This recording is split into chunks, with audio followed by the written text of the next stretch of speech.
ਵਾਹਿਗੁਰੂ ਜੀ ਕਾ ਖਾਲਸਾ ਵਾਹਿਗੁਰੂ ਜੀ ਕੀ ਫਤਿਹ। ਤੁਸੀਂ ਦੇਖ ਰਹੇ ਹੋ ਦਾ ਪੰਜਾਬ ਲਾਈਵ। ਭਾਦੋਂ ਦੇ ਮਹੀਨੇ ਵਿੱਚ ਕਦੀ ਗਰਮੀ ਤੇ ਕਦੀ ਸਰਦੀ, ਹੁਣੇ ਬਾਰਿਸ਼ ਪੈ ਗਈ, ਹੁਣੇ ਧੁੱਪ ਨਿਕਲ ਆਈ।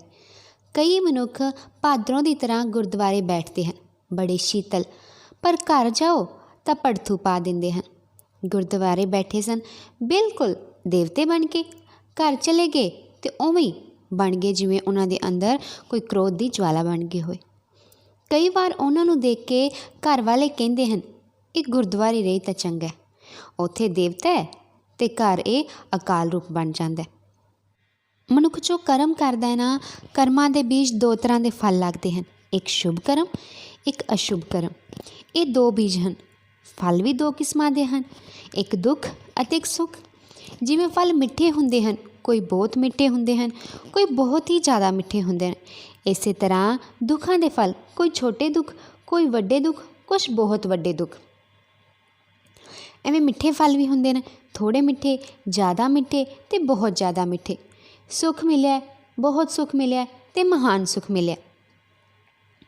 ਦੁੱਖ ਅਤੇ ਸੁੱਖ ਇਹ ਦੋ ਬੀਜ ਪੈਦਾ ਕਰਦੇ ਹਨ, ਤੀਜੀ ਕਿਸਮ ਦਾ ਕੋਈ ਫਲ ਨਹੀਂ ਹੁੰਦਾ। ਐਵੇਂ ਹੈ ਨਾ। ਫਿਰ ਆਪਣੇ ਦੁੱਖ ਲਈ ਕਿਸੇ ਨੂੰ ਦੋਸ਼ੀ ਕਿਉਂ ਠਹਿਰਾਈਏ। ਮਨੁੱਖ ਹਮੇਸ਼ਾ ਜੇ ਸੁੱਖ ਮਿਲ ਗਿਆ ਤਾਂ ਉਸਨੂੰ ਆਪਣੀ ਮਿਹਨਤ ਸਮਝਦਾ, ਆਪਣੀ ਘਾਲਣਾ, ਆਪਣੀ ਸਿਆਣਪ ਸਮਝਦਾ। ਪਰ ਜੇ ਦੁੱਖ ਮਿਲ ਗਿਆ ਤਾਂ ਦੂਜੇ ਉੱਤੇ ਕਸੂਰ ਕੋਈ ਨਾ ਕੋਈ ਆਇਦ ਕਰਦਾ ਵੀ ਹਾਂ, ਗਿਲੇ ਸ਼ਿਕਵੇ ਕਰਦਾ।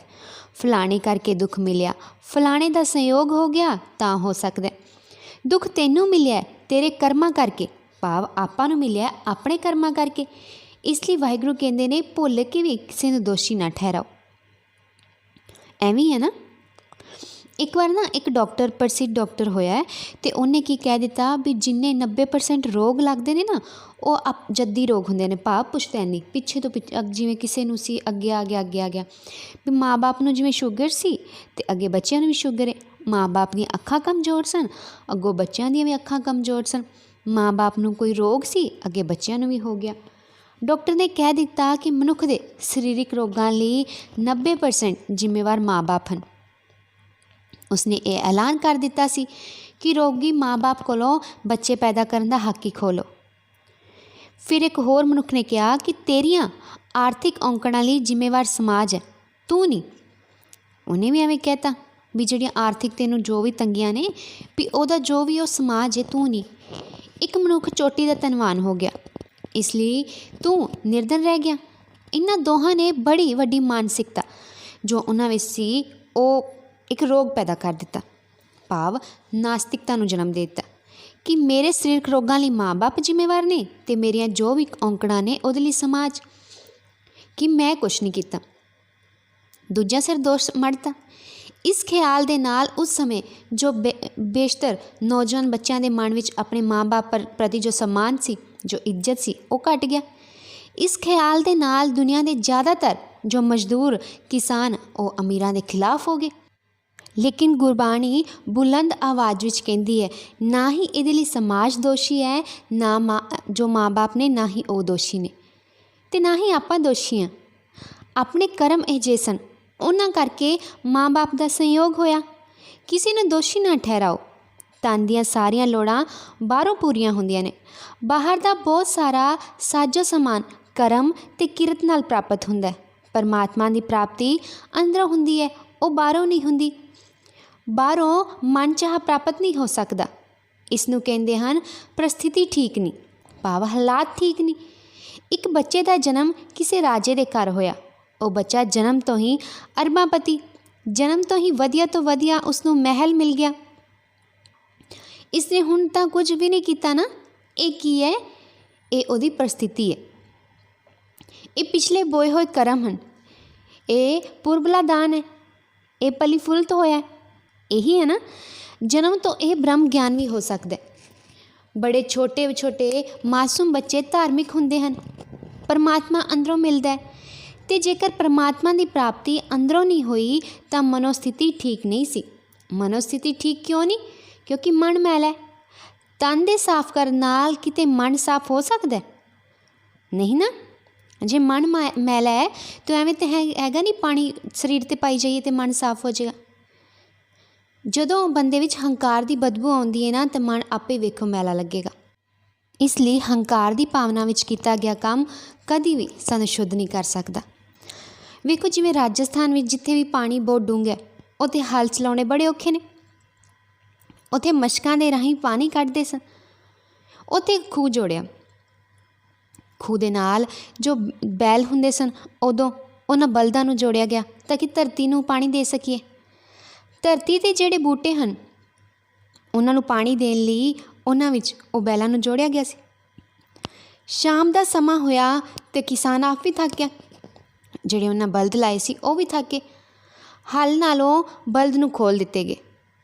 ਹੁਣ ਉਹਨਾਂ ਨੂੰ ਬੰਨ੍ਹਣਾ ਭੁੱਲ ਗਏ ਅਤੇ ਉਹ ਜਿਨ੍ਹਾਂ ਵੇਲਾਂ ਨੂੰ ਸਾਰਾ ਦਿਨ ਪਾਣੀ ਦਿੰਦਾ ਰਿਹਾ ਸਨ ਉਹ ਜੋ ਬਲਦ ਸਨ ਆਪੇ ਖਾ ਗਏ। ਵੇਲਾਂ ਫਲ ਤੱਕ ਪਹੁੰਚਣ, ਫੁੱਲ ਤੱਕ ਪਹੁੰਚਣ ਉਦੋਂ ਤੱਕ ਬੈਲ ਪਹਿਲਾਂ ਹੀ ਬਲਦਾਂ ਨੂੰ ਖਾ ਗਏ।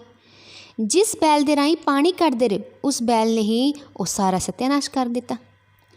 ਮਨ ਦੀ ਪ੍ਰੇਰਨਾ ਨਾਲ ਗੁਰਦੁਆਰੇ ਆਏ, ਮਨ ਦੀ ਪ੍ਰੇਰਨਾ ਨਾਲ ਵਿਅਰਥ ਬੋਲਣ ਲੱਗ ਪਿਆ, ਮਨ ਦੀ ਪ੍ਰੇਰਨਾ ਨਾਲ ਦਾਨ ਕੀਤਾ, ਫਿਰ ਮਨ ਦੀ ਪ੍ਰੇਰਨਾ ਨਾਲ ਬੇਈਮਾਨੀ ਕਰਨ ਲੱਗ ਗਿਆ। ਪਾਠ ਕੀਤਾ, ਪੂਜਾ ਕੀਤੀ, ਸਤਸੰਗ ਕੀਤਾ, ਮਿਹਨਤ ਕੀਤੀ, ਦਿਨ ਭਰ ਸੰਜਮ ਰੱਖਿਆ, ਮਨ ਦਾ ਧਿਆਨ ਨਹੀਂ ਕੀਤਾ, ਖੁੱਲ੍ਹਾ ਛੱਡ ਦਿੱਤਾ। ਸ਼ਾਮ ਤੱਕ ਇੱਕ ਵੀ ਨਹੀਂ ਰਹਿਣਾ। ਕਹਿੰਦਾ ਹੈ 2 ਪਾਠ ਮੈਂ ਸੁਖਮਨੀ ਸਾਹਿਬ ਦੇ ਕਰਦਾ, ਮੂਰਖਾ ਤੇਰੇ ਚਿਹਰੇ ਉੱਤੇ ਤਾਂ ਇੱਕ ਪੰਕਤੀ ਦੀ ਛਾਪ ਵੀ ਨਹੀਂ ਮਿਲਦੀ। ਐਵੇਂ ਨਾ ਸਾਰਾ ਕੀਤਾ ਹੋਇਆ ਗਿਆ। ਆਪਾਂ ਤਾਂ ਇੱਕ ਪੰਕਤੀ ਨੂੰ ਵੀ ਆਪਣੇ ਅੰਦਰ ਵਾਸ ਨਹੀਂ ਦਿੰਦੇ, ਉਹਦੇ ਉੱਤੇ ਨਹੀਂ ਚੱਲਦੇ। ਫਿਰ ਆਪਾਂ ਕਿਵੇਂ ਹੱਕਦਾਰ ਹੋ ਜਾਂਦੇ ਹਾਂ ਜੀ ਮੈਂ ਤਾਂ ਐਵੇਂ ਕਰਦਾ, ਮੈਂ ਐਵੇਂ ਕਰਦਾ। ਬਾਹਰੋਂ ਕੁਝ ਪ੍ਰਾਪਤ ਨਹੀਂ ਹੋਣਾ, ਹਾਲਾਤ ਠੀਕ ਨਹੀਂ, ਅੰਦਰੋਂ ਕੁਝ ਪ੍ਰਾਪਤ ਨਹੀਂ ਹੋਇਆ, ਮਨੋਸਥਿਤੀ ਠੀਕ ਨਹੀਂ। ਪਦਾਰਥ ਬਾਹਰੋਂ ਮਿਲਣਗੇ ਲੇਕਿਨ ਜੋ ਪਰਮਾਤਮਾ ਹੈ ਉਹ ਕਿੱਥੋਂ ਮਿਲੇਗਾ? ਅੰਦਰੋਂ। ਆਪਾਂ ਨੂੰ ਅੰਦਰੋਂ ਮਿਲਣਾ। ਬਾਹਰ ਜੋ ਹੈ ਉਹ ਬਾਹਰ ਦੀਆਂ ਲੋੜਾਂ ਪੂਰੀਆਂ ਕਰਦਾ, ਵਾਹਿਗੁਰੂ ਅੰਦਰ ਦੀਆਂ ਲੋੜਾਂ ਪੂਰੀਆਂ ਕਰਦਾ। ਤਾਂ ਫਿਰ ਕਿਉਂ ਨਾ ਆਪਣੇ ਅੰਦਰ ਨੂੰ ਸੰਵਾਰਿਆ ਜਾਏ ਪਹਿਲਾਂ। ਐਵੇਂ ਹੈ ਨਾ। ਮਨ ਚੁੱਪ ਹੀ ਨਹੀਂ ਰਹਿੰਦਾ। ਜਦੋਂ ਚੁੱਪ ਹੀ ਨਹੀਂ ਰਹਿੰਦਾ ਫਿਰ ਕੌਣ ਕਿਸ ਨੂੰ ਸੁਣੇ। ਮਨ ਸਰੋਤਾ ਨਹੀਂ ਬਣਦਾ। ਬੋਲਣ ਲੱਗਿਆ ਧਿਆਨ ਦੂਜੇ 'ਤੇ ਰੱਖਣਾ ਪੈਂਦਾ, ਸੁਣਨ ਲੱਗਿਆ ਤਾਂ ਧਿਆਨ ਆਪਣੇ ਕੋਲ ਚਾਹੀਦਾ। ਜਿਸ ਦਾ ਧਿਆਨ ਆਪਣੇ ਕੋਲ ਨਹੀਂ ਉਹ ਸੁਣ ਨਹੀਂ ਸਕਦਾ। ਜੋ ਧਿਆਨ ਦੂਜੇ 'ਤੇ ਨਹੀਂ ਰੱਖ ਸਕਿਆ ਉਹ ਸੁਣਾ ਵੀ ਨਹੀਂ ਸਕੇਗਾ। ਮਨ ਦੀ ਆਦਤ ਬੋਲਣ ਦੀ ਹੈ, ਸੁਣਨ ਦੀ ਆਦਤ ਨਹੀਂ। ਬਹੁਤਾ ਇਹ ਫਜ਼ੂਲ ਬੋਲਦਾ। ਮਨ ਦੇ ਵਿਚਾਰ ਚੱਲਦੇ ਪਏ ਨੇ ਤਾਂ ਫਿਰ ਮਨ ਕਿਵੇਂ ਸੁਣੇ। ਬੋਲਣਾ ਬੜਾ ਆਸਾਨ ਹੈ, ਸੁਣਨਾ ਬੜਾ ਕਠਿਨ ਹੈ। ਐਵੇਂ ਹੈ ਨਾ। ਜੇਕਰ ਮਨੁੱਖ ਗੁਰੂ ਦਾ ਸ਼ਬਦ ਸੁਣ ਲੇ ਨਾ ਤਾਂ ਆਪੇ ਸਾਰੇ ਪਾਪ ਨਾਸ ਹੋ ਜਾਣਗੇ। ਪਰ ਮੁਸ਼ਕਿਲ ਇੱਥੇ ਆ ਕਿ ਆਪਾਂ ਸੁਣਦੇ ਨਹੀਂ। ਆਪਣਾ ਮਨ ਤ੍ਰਿਪਤ ਤਾਂ ਹੀ ਹੋਵੇਗਾ ਜੇ ਆਪਾਂ ਉਹ ਰਾਹ 'ਤੇ ਚੱਲਾਂਗੇ, ਸੁਣਾਂਗੇ। ਅਤੇ ਮੁਸ਼ਕਿਲ ਹੀ ਇੱਥੇ ਆਉਂਦੀ ਹੈ। ਵਾਹਿਗੁਰੂ ਕਹਿੰਦੇ ਹਨ ਜੋ ਮਨ ਹੈ ਉਹ ਮੈਲਾ ਹੈ, ਇਸ ਵਿੱਚ ਪਵਿੱਤਰ ਚੀਜ਼ ਨੂੰ ਵੀ ਜੇ ਤੂੰ ਛੋਏਗਾ ਨਾ ਉਹ ਵੀ ਮੈਲੀ ਹੋ ਜਾਏਗੀ। ਫਿਰ ਤੂੰ ਕਿਉਂ ਨਹੀਂ ਇਸ ਮਨ ਨੂੰ ਗੁਰੂ ਵਾਲੇ ਪਾਸੇ ਲਾਉਂਦਾ। ਜਦੋਂ ਸਾਰਾ ਕੁਝ ਆਪਾਂ ਨੂੰ ਪਤਾ ਹੁੰਦਾ ਨਾ ਆਪਾਂ ਤਾਂ ਵੀ ਨਹੀਂ ਕਰਦੇ। ਐਵੇਂ ਆ। ਫਿਰ ਕਿਉਂ ਆਪਾਂ ਪੁੱਠੇ ਰਸਤੇ ਪਏ ਹਾਂ। ਮਨ ਵਿਚਾਰਾਂ ਕਰਕੇ ਮੈਲਾ ਹੈ। ਮਨ ਦੀ ਮੈਲ, ਗਲਤ ਵਿਚਾਰਾਂ, ਗਲਤ ਯਾਦਾਂ। ਇਹ ਗਲਤ ਯਾਦਾਂ ਕਿਵੇਂ ਤੁਲਣਗੀਆਂ? ਇਹ ਪ੍ਰਭੂ ਦੀ ਯਾਦ ਨਾਲ ਤੁਲਣਗੀਆਂ। ਇਹ ਗਲਤ ਵਿਚਾਰ ਕਿਵੇਂ ਮਿਟਣਗੇ? ਇਹ ਗੁਰਬਾਣੀ ਦੀ ਵਿਚਾਰ ਨਾਲ ਮਿਟਣਗੇ। ਹਰ ਸਮੇਂ ਗੁਰੂ ਜੇ ਕਰੀਏ, ਹਰ ਸਮੇਂ ਆਪਣੇ ਵਾਹਿਗੁਰੂ ਅੰਦਰ ਯਾਦ ਰੱਖੀ ਨਹੀਂ ਵੀ ਉਹ ਵਾਹਿਗੁਰੂ ਦੇਖਦਾ ਪਿਆ। ਕੁਝ ਗਲਤ ਨਹੀਂ ਕਰਨਾ, ਕਿਸੇ ਨਾਲ ਬੇਈਮਾਨੀ ਨਹੀਂ ਕਰਨੀ, ਕਿਸੇ ਨੂੰ ਮਾੜਾ ਸ਼ਬਦ ਨਹੀਂ ਬੋਲਣਾ। ਬਸ ਫਿਰ ਆਪ ਹੀ ਸਭ ਠੀਕ ਹੋਏਗਾ। ਲੋਕ ਹਮੇਸ਼ਾ ਇਹ ਸੋਚਦੇ ਹਨ ਕਿ ਗੁਰੂ ਅਲੱਗ ਹੈ, ਪਰਮਾਤਮਾ ਅਲੱਗ ਹੈ। ਤਰਕ ਵੀ ਖੜੀ ਹੋਏਗੀ ਕਿ ਅਲੱਗ ਨਹੀਂ ਹਨ। ਫਿਰ 2 ਨਾਮ ਕਿਉਂ? ਐਵੇਂ ਹੈ ਨਾ। ਪਾਰ ਬ੍ਰਹਮ ਦੇ ਵਿੱਚ ਗੁਰੂ ਵੀ ਭੇਦ ਨਹੀਂ, ਵਿਆਪਕ ਹੈ, ਪਾਰ ਬ੍ਰਹਮ ਹੈ। ਧਾਰਮਿਕ ਮਨੋਵਿਗਿਆਨਿਕ ਇਹ ਜਿਹਾ ਕਹਿੰਦੇ ਨੇ ਕਿ ਮਨੁੱਖ ਪੂਰਨ ਤੌਰ 'ਤੇ ਉਦੋਂ ਆਰਾਧਨਾ ਕਰਦਾ ਹੈ, ਅਰਦਾਸ ਕਰਦਾ ਹੈ ਜਦੋਂ ਸਾਰਿਆਂ ਤੋਂ ਨਿਰਾਸ਼ ਹੋ ਜਾਏ। ਪਿਤਾ ਤੋਂ ਨਿਰਾਸ਼ ਹੋ ਜਾਏ, ਪੁੱਤਰ ਤੋਂ ਨਿਰਾਸ਼ ਹੋ ਜਾਏ, ਭਰਾਵਾਂ ਤੋਂ ਨਿਰਾਸ਼ ਹੋ ਜਾਏ, ਇਸ ਦੁਨੀਆ ਤੋਂ ਨਿਰਾਸ਼ ਹੋ ਜਾਏ, ਹੁਣ ਕੋਈ ਸਹਾਰਾ ਦੇਣ ਨੂੰ ਤਿਆਰ ਨਹੀਂ। ਉਦੋਂ ਫਿਰ ਮਨੁੱਖ ਪੂਰਨ ਤੌਰ 'ਤੇ ਪਰਮਾਤਮਾ ਅੱਗੇ ਟੇਕ ਫੜਦਾ। ਉਸ ਤੋਂ ਪਹਿਲਾਂ ਨਹੀਂ ਫੜਦਾ। ਉਸ ਤੋਂ ਪਹਿਲਾਂ ਤਾਂ ਡਾਵਾਂਡੋਲ ਰਹਿੰਦਾ। ਇਸ ਲਈ ਕਹਿੰਦੇ ਹਨ ਕਿ ਸਾਰਿਆਂ ਤੋਂ ਨਿਰਾਸ਼ ਹੋ ਕੇ ਉਸ ਦੀ ਆਸ ਹੈ ਤੂੰ। ਜਿਹੜਾ ਪਹਿਲਾਂ ਸਾਰਿਆਂ ਤੋਂ ਨਿਰਾਸ਼ ਹੋ ਕੇ ਉਸ ਦੀ ਆਸ ਫੜਦਾ ਹੈ, ਜੀਵਨ ਵਿੱਚ ਉਸ ਦੀ ਕਦੀ ਨਿਰਾਸ਼ਾ ਦਾ ਮੂੰਹ ਨਹੀਂ ਵੇਖਣਾ ਪੈਂਦਾ।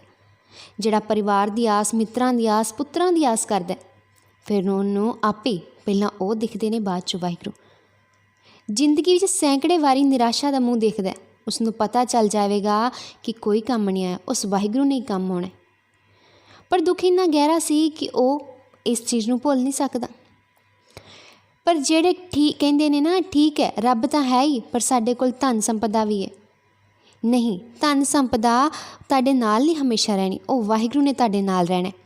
ਫਿਰ ਕਿਉਂ ਨਾ ਆਪਾਂ ਵਾਹਿਗੁਰੂ ਦੇ ਲੜ ਲੱਗੀਏ, ਨਾਮ ਜਪੀਏ, ਜੋ ਮਨ ਅੰਦਰ ਗਲਤ ਵਿਚਾਰ ਨੇ ਉਹਨੂੰ ਗੁਰਬਾਣੀ ਨਾਲ ਧੋਈਏ ਅਤੇ ਉਹਨਾਂ ਨੂੰ ਸ਼ੁੱਧ ਕਰੀਏ। ਆਓ ਮਿਲ ਕੇ ਗੁਰਬਾਣੀ ਦੇ ਲੜ ਲੱਗੀਏ ਅਤੇ ਸਭ ਤੋਂ ਦੂਰੀ ਬਣਾਈਏ।